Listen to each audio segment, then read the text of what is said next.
which is why we're going to talk to you today about HIPAA. I kind of look at HIPAA and character in a very similar stance. Matt, what about you? What is HIPAA? Yeah, that's a thrilling question. And I say that with a chuckle because there's a market presumption of what represents HIPAA compliance.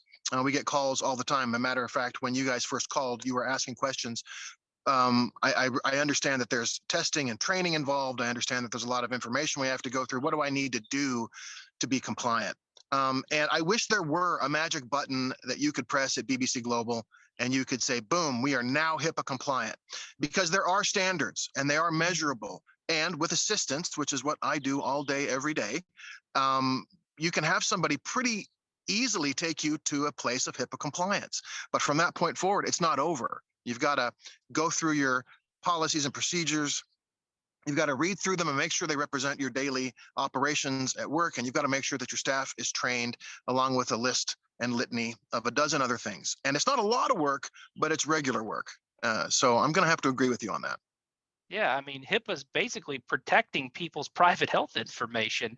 And if you don't think that that's important, look, at BBC Global Services, we take this seriously. This is a serious issue for us.